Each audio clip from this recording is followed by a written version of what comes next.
Este movimiento en lo particular estaba muy emocionada por platicarles de pero aparte me puse a investigar un poquito más de este movimiento, porque a diferencia del movimiento de Renacimiento, tengo muchísimo conocimiento de ese porque me encanta, y hay muchas figuras ahí como Leonardo da Vinci, que realmente son figuras que me encantan también. Por ejemplo, la Bella Simonetta, que es lo que les voy a decir, no es una artista, pero luego les digo quién es la Bella Simonetta, en lo del Renacimiento.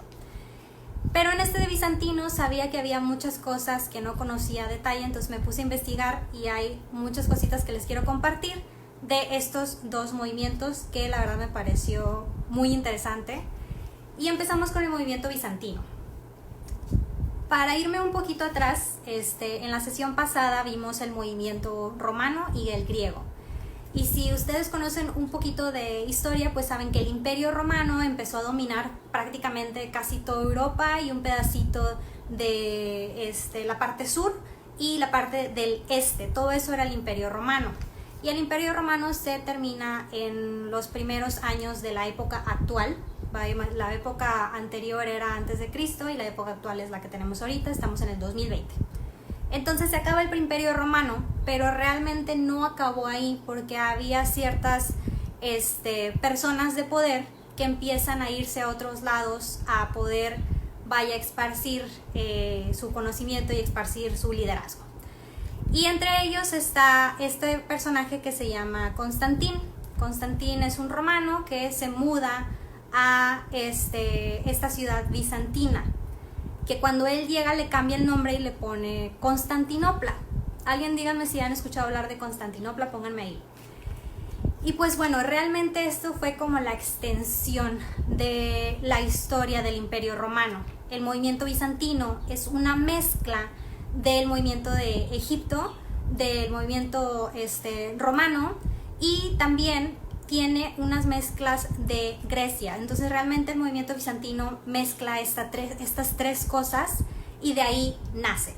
Entonces llega Constantino y le pone Constantinopla, que antes, ahorita es Istambul. Está en Turquía, y si ven en el mapita nada más pónganle Istambul, está en mero en medio. Y ahí empezaron a hacer un montón de maravillas. De hecho hay una serie en Netflix, yo siempre patrocinando Netflix. Si quieren ver lo del Imperio Romano, les recomiendo la serie del Imperio Romano, hay una. Y hay otra que acaban de subir, o bueno, tiene poquito que subieron, precisamente de la historia de Constantinopla. Esta no la he visto, pero sí he visto pedacitos anunciados, ya la tengo ahí en mi lista para empezar a ver. Y se la recomiendo mucho porque la verdad es que Netflix este tipo de documentales de historia los hace muy bien, muy entretenidos y muy explicativos. Para la gente que le gusta la historia y el arte como yo, les va a ser muy entretenido. Hola, hola. Y bueno, entonces esta persona se muda, le pone Constantinopla y ahí es donde se funda, que ahorita se llama Istambul, es la capital de Turquía. Y bueno, esta persona llega y traía el inicio del cristianismo, vaya que también se le conoce como el catolicismo del este o el este ortodoxo. Entonces realmente era como que otra división y se empiezan a dividir ya las religiones, y fue el cambio y ya la división y la ruptura del Imperio Romano. Y de ahí nace el movimiento bizantino. Y la imagen que está viendo aquí es precisamente una de las obras de arte más representativas del movimiento bizantino, y se le consideraban a estas personas como bizantinos. Se les llamaba así posteriormente, pero ellos decían que vivían en Constantinopla, que era donde este primer emperador puso el nombre. Pero realmente antes se llamaba bizantino el lugar. Y pues bueno, este movimiento fue de 476 a 1453, o sea, realmente cuando se cae el Imperio Romano llega y empieza a nacer el movimiento bizantino, del año 476 al 453. Entonces realmente duró bastante tiempo y seguía habiendo emperadores y gobernantes en este mundo de Constantinopla, en esta ciudad. Y bueno, este movimiento tuvo tanto impacto que realmente se empezó a mover hacia Ravenna, Venecia, Sicilia, Grecia y hasta Rusia tuvo efectos en el movimiento bizantino, entonces lo cual me parece sorprendente, porque Rusia sí tenía, era muy diferente a lo que estaban viviendo, se consideraban de la zona de los bárbaros, etc. Pero realmente hubo influencia en este movimiento ahí. Y pues bueno, algo muy representativo que se destaca en este movimiento, que aparte de la historia del arte, le recomiendo investigar más de la historia de Constantinopla. Y una de las cosas más representativas, por ejemplo, aquí vemos el primera obra de arte, ahorita les enseño a nosotros, que se llama Cristo Pantocrator, que es como toda la divinidad. Este está en una iglesia de Istambul, que ahorita está aquí. La iglesia se llama Hagia Sofia. Vean qué hermosura. Yo ya quiero ir ahí. Es uno de los lugares más representativos de Istambul. Está muy, muy, muy bonita. Yo no la conozco. Desafortunadamente no he podido ir a Estambul. Pero una de las obras de arte, y se llamaban frescos, cuando en la iglesia por dentro empezaban a hacer todas estas imágenes de la iglesia, y que representaban pues toda la divinidad, dependiendo pues de la religión que ellos tenían. Hay, por ejemplo, la religión del catolicismo, pero en Grecia es muy diferente al catolicismo de América o de México. Entonces aquí es como una separación de lo mismo de la iglesia, y empieza estas tres que les digo, el ortodoxo o el catolicismo del este. Y de esta religión se empezaron a dividir muchas religiones, entre ellas son los musulmanes y pues todo lo que es después.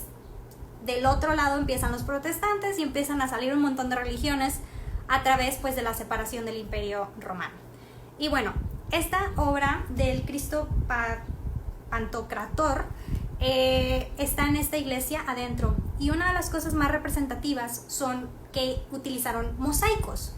Realmente sobre el cemento empezaban a poner pequeños pedazos de vidrio o de piedra, y empezaban a hacer las imágenes a través de estos. No son pinturas, o sea, realmente si lo ves así, es una pintura, y lo de atrás pues el material está pues dañado. No, son piedritas chiquitititas que empezaban a poner. Entonces pues sí era un trabajal. Ahorita les voy a enseñar en el medieval cómo se ven los frescos adentro de las iglesias. Y pues bueno, aquí les tengo otra perspectiva. Realmente vean en el pedazo amarillo, espero que se vea bien, que no se vaya a ver pixeleado, pero en el pedazo amarillo tiene, inclusive que todo es amarillo, tiene unas formas que hace que como que tenga movimiento la parte de amarillo. Entonces esto fue una de las cosas que representó mucho este movimiento, que fue la utilización de los mosaicos, que es lo que les estoy enseñando ahorita, que es bastante complicado. Y bueno, el otro que les enseñé, se llama Justino y sus seguidores, que son tipo los followers de antes, así se veían, y los ponían en las obras de arte. Entonces realmente el del medio era Justino y los demás son sus seguidores, y eran precisamente pues los gobernantes de Constantinopla en aquel tiempo. Y nada más aquí les pongo un zoom, que también se usaron en mosaicos. Este también está dentro de una iglesia, y a ver, déjame les digo específicamente en dónde está. Está en Ravenna, en Italia, en específico. Como les había comentado en la introducción del arte y en la sesión pasada, realmente estas obras de arte, esta no se movió en específico, pero hay muchas obras de arte que se originaron en una ciudad y ahorita están en otra ciudad, en museos, etc. Hay una polémica en el mundo del arte que dicen que las obras de arte deberían de estar en la ciudad o en el país de origen. Por ejemplo, si tengo aquí mexicanos viéndome, el penacho de Moctezuma está, creo que en Londres, no estoy muy segura, pero no está aquí en México. Hay un montón de cosas de nuestros aztecas, de nuestros mayas, todo lo saquearon y se lo llevaron para Europa, está en Europa, y otras cosas están en Nueva York. Pero nosotros no tenemos nada. Sí tenemos, pero no tenemos lo más representativo de nuestra cultura. La razón por la que hicieron esto es que dicen que los países primermundistas tienen muchísimo más capital para poder invertir en la preservación del arte, pues para preservar la historia del arte y como cultura, entonces para las futuras generaciones. Y lo cual es cierto, la preservación de las obras de arte es bastante cara y estos países dijeron, bueno, no los vamos a dejar ahí. Están en Austria algunos, dice Manuel. ¿Qué está en Austria en específico? Si nos puedes poner ahí. Sé que hay algo en Nueva York, sé que hay algo en Londres y en todos lados está regado nuestra cultura. Sí tenemos cosas, pero hay cosas más padres que no están en México. Y lo mismo le pasó a los griegos. Todo el Partenón está saqueado. Bueno, no saqueado. Bueno, sí se puede ser saqueado. Todo está, ese sí está en Londres, todo el parte de arriba del Partenón de Grecia. Y Egipto también, en Berlín había un montón de cosas de Egipto que se llevaban. Entonces hay una pelea ahí en el mundo del arte que dicen que deberían de regresarlos a su país de origen. Sin embargo, yo no sé qué opinan, igual me pueden poner ahí qué opinan. Si están viendo la repetición también del IGTV, pónganme qué opinan, necesito saber de los demás, porque yo estoy como que de los dos lados. Sí estoy de acuerdo en que se preserven estas obras de arte. El penacho de Moctezuma está en Austria. Gracias, Manuel, por corregirme. El penacho de Moctezuma, precioso, está en Austria. O sea, nada que ver con México. Mínimo me había quedado cerquita acá en Nueva York para ir a verlo, pero bueno. Entonces, estoy de acuerdo que se preserve y a veces los países no invierten mucho en el arte. México está entre más o menos, pero hay países que de plano no. Por ejemplo, las pirámides de Egipto están súper destruidas, o sea, la gente apaga los cigarros así en la pirámide. No he ido, pero me han contado historias, necesito ir. Y sí es muy triste, entonces realmente pues sí preservan el arte. Pero también, por ejemplo, la gente que a lo mejor no tiene dinero o nunca va a estos lugares y que es de su cultura, no tiene la oportunidad de conocerla, entonces está difícil, debería estar en el país. Entonces, pues sí me gustaría saber qué opinan en este tema. Pero bueno, continúo. El movimiento bizantino es algo muy llamativo por la combinación que les comento, que es de Egipto, de Roma y de Grecia. Entonces, realmente este movimiento era como que una continuidad del Imperio Romano, pero con la mezcla de estas dos culturas. Y una de las cosas que se caracterizan mucho en la cuestión artística es la utilización de los mosaicos, y estos pinturas y estos no son pinturas, estas obras de arte están adentro de las iglesias, y lo que querían eran representar la divinidad. Otro dato interesante es que no sé si vieron que las esculturas griegas sí representaban desnudos, que era pues el cuerpo de un humano. En este movimiento no, en este movimiento estaban prohibidos los desnudos porque el arte estaba enfocado 100% en representar divinidad de Dios. Por lo tanto, tanto lo que Dios pudiera hacer si te portas mal como lo que te portas bien, entonces son como que esas dos. Entonces no mostraban desnudos. Aquí fue un cambio radical a lo que se consideraba arte en Grecia en un momento dado. Se cambia. Y bueno, este es mi resumen general del movimiento bizantino. Es lo más representativo, obviamente hay un montón de historia. Les recomiendo mucho, si quieren ver más de Constantinopla, yo ya la tengo en mi lista, es la nueva serie de Netflix, que de hecho está la historia de Constantinopla, pues lo pueden ver ahí en Netflix. Hace muy buenos documentales. Y bueno, nos vamos con el movimiento medieval. Si tienen algunas preguntas, me dicen, porque hablo muy rápido, pero no les quiero consumir tanto tiempo. Ya llevamos 17 minutos, más o menos quiero hacerlo entre 30 y 45 minutos para no aburrirlos. Y bueno, nos vamos con el movimiento medieval. A ver qué pongo para medieval ahorita les explico. Este es el museo que está en Florencia, ahorita les digo cómo se llama y toda la historia. Pero bueno, el movimiento medieval se da en el año 500 al 1400. Realmente es al mismo tiempo que el bizantino, que es del año 476 al 1453. Entonces, la única diferencia es que el bizantino se da en el tipo en Turquía, y el medieval se da en el norte de Europa, y eran los norteños, que anteriormente se les consideraba como bárbaros, pero realmente aquí empiezan a cambiar un poquito y empiezan a enfocar mucho en arte. Una de las ciudades representativas de este movimiento medieval es Florencia. Aquí están viendo una de las torres de Florencia. Florencia tenía un montón de torres, y las destruyeron por un montón de cosas, guerras, construcciones, etcétera. Pero había hasta 200 torres y ahorita creo que nada más hay como 20, 50. Les recalco esa información porque fueron del tour que tomamos, no me acuerdo cuántas eran, pero eran un montón y ya hay bien poquitas. Pero Florencia, si no han tenido la oportunidad de ir y les gusta toda esta época medieval, les recomiendo muchísimo ir. No van a encontrar algo más medieval que Florencia. Tal vez un poquito Venecia, pero Venecia como que tiene otras combinaciones más de renacentista. Medieval para mí es... Bueno, también tiene Florencia mucha historia del Renacimiento, pero con esas torres a mí me da como que estoy caminando así en la época medieval. Les recomiendo mucho ir. Está muy muy bonito Florencia. A mí me encantó. Y pues bueno, ahora en el movimiento medieval es una combinación también del Imperio Romano con el movimiento bizantino, y esto da el origen al norte de Europa, que se consideró el movimiento medieval, que es la diferencia del bizantino, pero fue al mismo tiempo prácticamente. Y aquí se destacó mucho la arquitectura y las obras de arte en algo que se llama frescos. Ahorita les voy a enseñar qué son los frescos, que yo no sabía que se llamaban así, pero prácticamente son las obras de arte que hacen en las iglesias. Ahorita les voy a enseñar. Y bueno, esta también fue una combinación del cristianismo, el romanismo y el gótico, que en el gótico está precioso, o sea, no es como que gótico que te acuerdas de Batman y todo oscuro, no, o sea, gótico tiene ciertas características que luego les voy a mencionar en las siguientes sesiones, pero desafortunadamente hemos perdido mucho de nuestra historia del arte en cuanto a lo gótico. Fue destruida ya, es otra historia.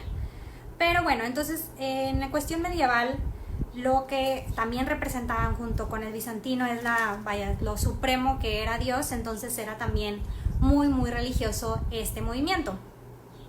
Y una de las personas más representativas de la época medieval, que prácticamente todas las obras que les voy a enseñar aquí es de Giotto di Bone, que realmente se originó en Florencia, y él tuvo bastante comisionados, o sea, le pagaban por hacer estos frescos en la iglesia, y pues sus obras de arte normales que les estoy comentando ahorita. Y Uffizi, déjenme nada más les digo de la obra es que se me olvida, Uffizi se llama. Este museo yo tuve la oportunidad de ir, está precioso, me encantó. Está muy ordenado, no como otros museos que están bien desordenados y no alcanzas a ver muchas cosas. Y bueno, este museo, aquí les voy a poner ahí mi fotito cuando fui a ese museo, tiene una escultura de Giotto, mejor así, más acento italiano. Es el representante prácticamente de este movimiento medieval, es el más representativo y es el que da la entrada al Renacimiento, que es uno de mis movimientos favoritos. Entonces, él lo que hace o lo que empieza a hacer, déjenme les pongo aquí la obra de arte, con esta de la Lamentación. La diferencia que está haciendo él es tener espacio o una perspectiva de espacio en la pintura.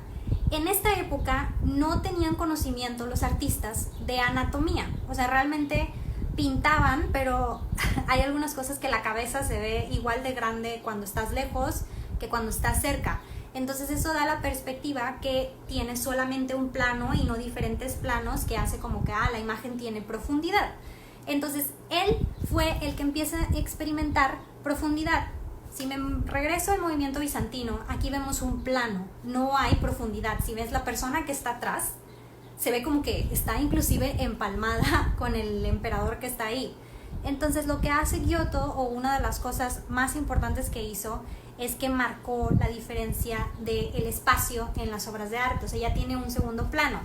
El segundo plano es representado por estas dos personas que están tipo como de espaldas a Jesús. Esta obra de arte, Lamentación, representa cuando bajan a Jesús de la cruz. Entonces está ahí su mamá María abrazándolo, y en los pies está María Magdalena. Entonces estas dos personas que están de espalda representan profundidad. O sea, realmente sí te da como un toque pequeñito que tiene un poco de profundidad, tiene otro plano.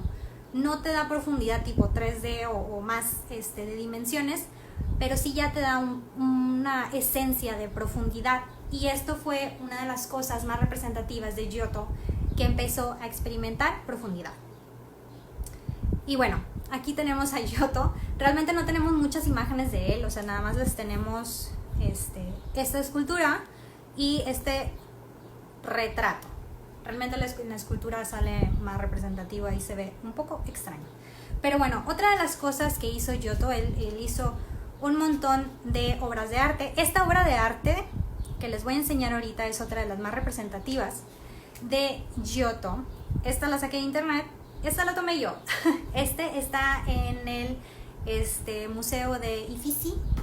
Siempre lo digo mal porque es Uffizi, déjame se los digo bien. Uffizi, U-F-F-I-Z-I, Uffizi, en Florencia. Prácticamente nada más vean que el Museo de Florencia, y este es el más representativo. Está muy muy bonito. La torre que les mostré ahorita, déjame se la enseño. Esta es la parte de afuera, adentro, donde está Giotto. Y pues esta fotografía la tomé yo. Yo ya había tomado mis cursos de historia de arte antes de ir a este museo, y sí tenía de que quiero ver las obras de Giotto, y me acuerdo que había un montón, pero le tomé foto a esta, que era la más representativa, que es la que menciona mi libro, que todavía no tenía este libro, pero dije, mira qué suerte, tengo la obra de arte con la que voy a hablar.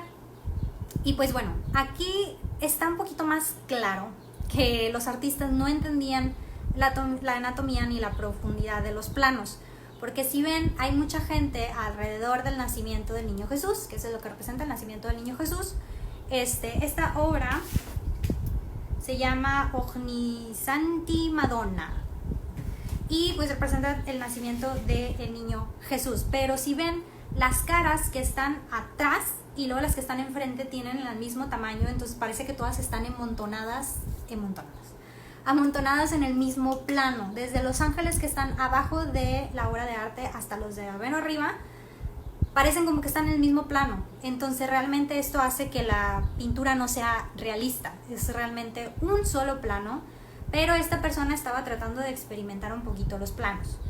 Ya al inicio del Renacimiento, que es lo que marca Giotto, empiezan a experimentar con más planos. Y a ver si alguien conectado me puede contestar quién fue el artista que se metió también en el rollo científico, que fue el que nos dio la pauta para saber la anatomía del ser humano. Era también de Florencia, a ver si alguien me contesta. Era de Florencia, es el más representativo del Renacimiento, es el que hizo básicamente todos los estudios de anatomía del ser humano, y por esa razón los artistas ya tenían pues una noción de cómo era la anatomía del ser humano y cómo funcionaban los planos. Este artista vino a revolucionar la obra de arte. ¿Nadie se lo sabe? No. ¿Qué artista fue el más representativo? Florencia. Fue el que nos dio las pautas para la anatomía. Da Vinci. Sí, excelente, Cisneros. Leonardo da Vinci, que es el movimiento que vamos a ver el domingo, parte 1 del Renacimiento, es el que nos dio, aparte, él era artista y científico, y él nos dio la pauta, yo en mi vida pasada en el Renacimiento, les dio la pauta para poder hacer planos. Si ven en esta obra de arte, no hay planos, todo está completamente en un plano, están todos amontonadas las personas, y prácticamente esto no se conocía para esa época, pero Giotto revolucionó un montón de evolución en cuanto a el arte. Pero ya después del Renacimiento sí fue un brinco gigantesco de cómo hacían obras de arte. Y pues bueno, ya siguen lo de los frescos, ya me lo termino. Los frescos son los siguientes. El primero que les voy a mostrar es Scrovegni Chapel, que es la arena, la iglesia, la capilla de la arena, o la capilla Scrovegni. No sé, necesito practicar mi italiano. Los frescos son, si ven, en todas las paredes hay pinturas. Arriba tenemos en el arquito la pintura de unos ángeles, y luego en el centro está alguien, En los muros están pinturas, en las paredes están pinturas, en el techo están pinturas. Estos son los frescos. Y en esta capilla, Giotto fue comisionado para hacer los frescos. Déjenme les enseño. Ahí está. Entonces se tardaban años en hacer esto, y Giotto, aparte de ser pintor, era arquitecto, y aparte de hacer los frescos, les enseño el otro. A mí se me hace, ese me gustó mucho, es impresionante. Bueno, que les estoy enseñando está en Padua, Italia. Y el siguiente que les voy a enseñar, que también se considera frescos, está en Florencia, Italia. Que son prácticamente todas las, si ven todo lo que es pintura, los vidrios no, eso es otra cosa, pero todo lo que es pintura en las paredes fueron comisionados de Giotto. Entonces, realmente todo este trabajo que les estoy enseñando, todo es de Giotto, entonces se la pasó haciendo arquitectura y pintura. Y una contribución de Giotto que me encanta, que es mi segunda catedral favorita del mundo, de las que conozco, no conozco tantas, déjenme la encuentro, esta, que es la catedral de Florencia. Me encanta. Desafortunadamente no pude entrar, pero tengo que regresar para poder entrar, pero por fuera la verdad es que me encantó la arquitectura. Y luego yo y mis anuncios de Netflix, ya necesito hacer algo con Netflix. Les recomiendo también, si quieren encontrar un poquito más de la historia de Florencia, de esta época un poquito más avanzada, no es medieval, es más avanzada, de la historia de los Medici. Los Medici son unas personas, una familia muy importante de Florencia. Si saben, los Medici eran banqueros. Florencia movía el dinero hasta del Vaticano, y vaya que pues mover el dinero del Vaticano era muy, muy, muy importante, sobre todo en esa época. Y realmente Florencia fue muy importante tanto para la religión como para la política. Y esta familia, los Medici, fue algo muy, muy importante en la época, creo que fue en la época del Renacimiento, y la más adelante. O sea, Medici tuvieron muchas generaciones. Pero bueno, los Medici tuvieron contribución, porque con el dinero de los Medici se hizo esta catedral, entre otras cosas. Gracias al dinero de los Medici se terminó el Dom. El domo de esta iglesia, punto de parte, eso es más a futuro. El domo de esta iglesia no había podido ser construido por falta de ingresos. Los Medici vienen y hacen, invierten para construir el domo de la catedral de Florencia, pero revolucionó la manera manera en que hacían arquitectura los arquitectos, porque el domo no tiene ningún lado de donde lo sostengan. Entonces el domo por sí solo se sostiene, y ese fue un cambio en arquitectura bastante, un avance muy, muy, muy bueno. Y bueno, fue en la época de los Medici más avanzado.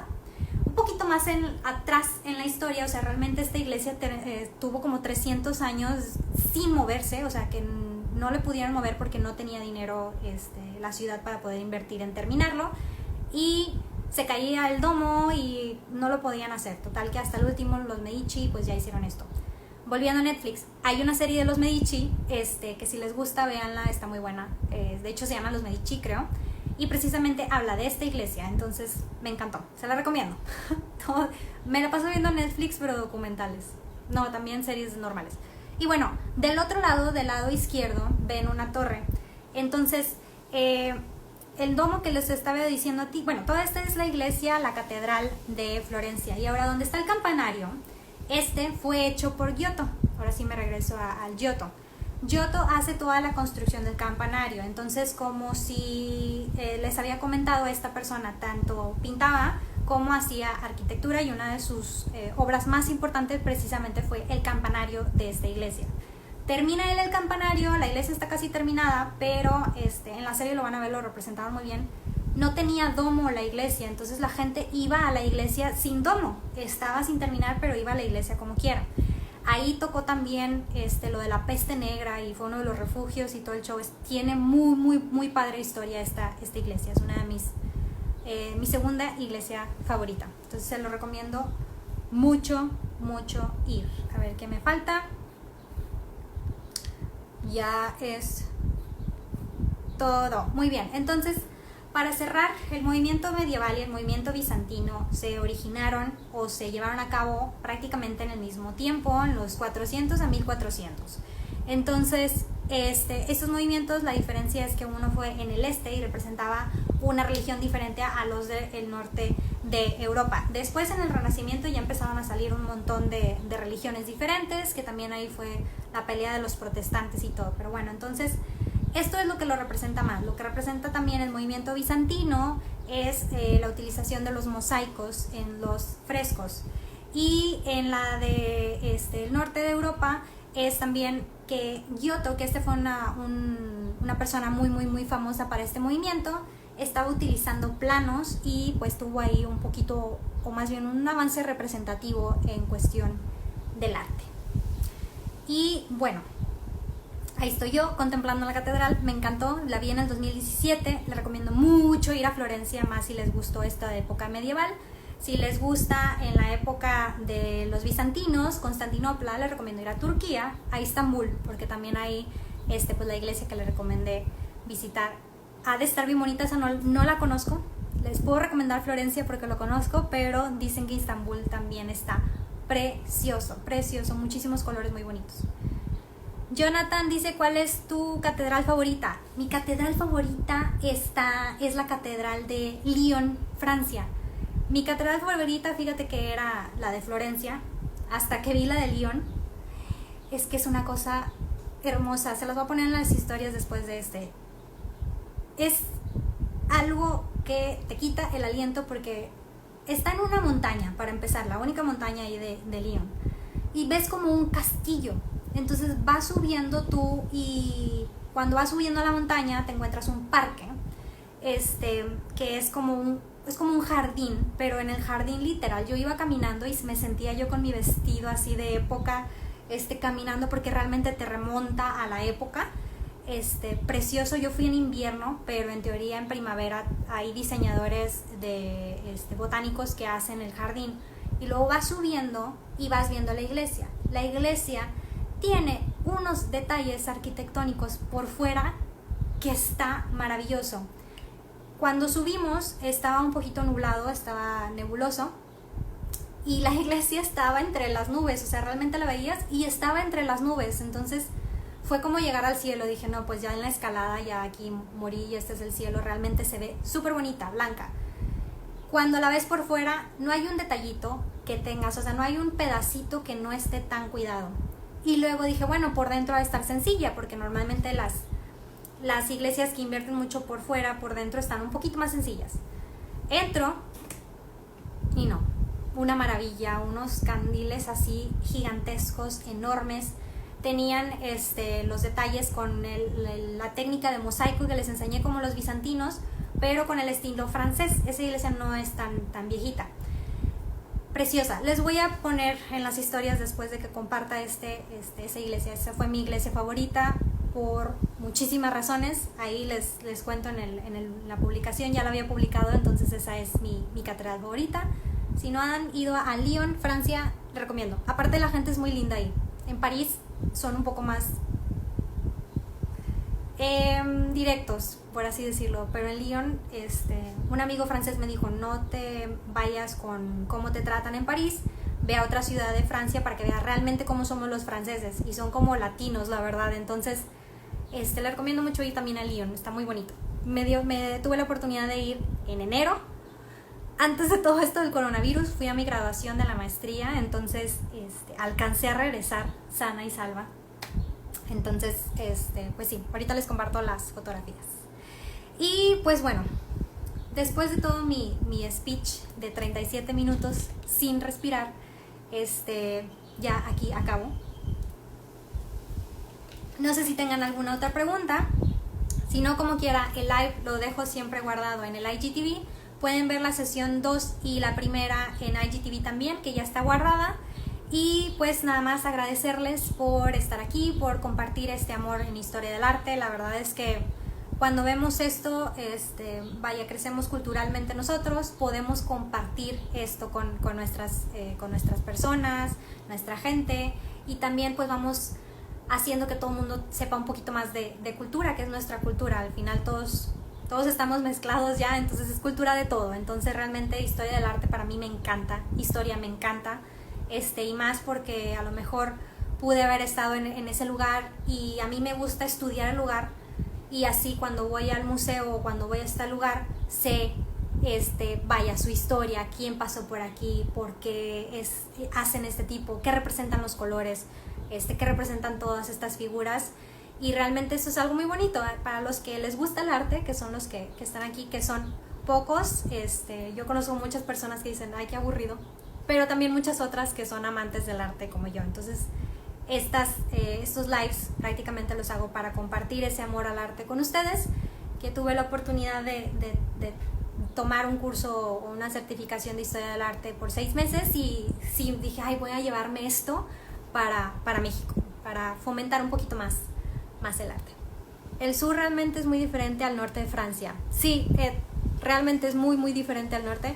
Está precioso. Todo Francia está precioso. Son una de las personas que en arte no escatimaban en gastos. Bueno, ya en otra historia, realmente los franceses invertían tanto en todo que a veces no tenían para abastecer comida, pero sí tenían para hacer la iglesia más grande y los estatuas de oro y todo el show. Pero sí son bastante muy nice en todo lo que hacen los franceses.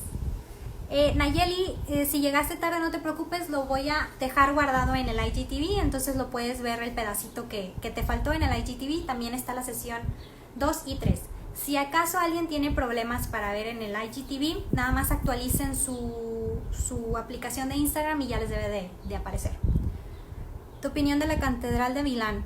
No la conozco, no conozco la Catedral de Milán. La verdad es que he visto fotos y digo, no, tengo que ir ahí, me encanta, pero no la conozco, necesito verla en persona, porque es muy diferente verla en fotografías que verla en persona. O sea, cada catedral tiene su personalidad y su vibra, que si no la conoces en persona no te llevas todo. Entonces, una de las catedrales que quiero ir a ver precisamente son las de Milán, no las conozco. ¿Tú la conoces? Ahí me puedes poner tu opinión.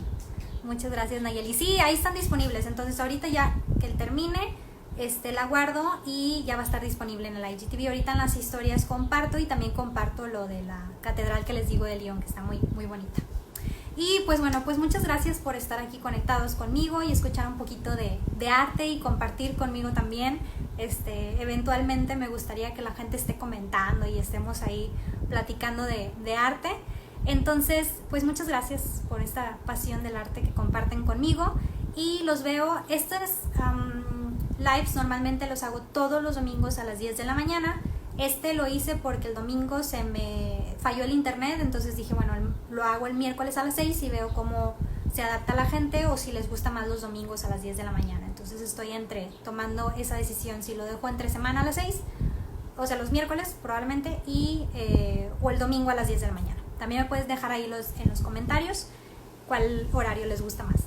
Y pues bueno, muchas gracias. Gracias, Jonathan, qué bueno que te gustó. Y nos vemos entonces el domingo a las 10 de la mañana para platicarles parte 1 del Renacimiento, que es de mis 2 movimientos, es el impresionismo y el renacimiento. Y del renacimiento por eso es parte 1. Les voy a contar la introducción del movimiento, y aparte les voy a hablar de varias personas que para mí se me hacen muy importantes resaltar que hicieron, y algunos fun fact también de ellos. Y bueno, pues muchas gracias, que tengan excelente resto del día y pues cuídense mucho. Bye bye, gracias, besos.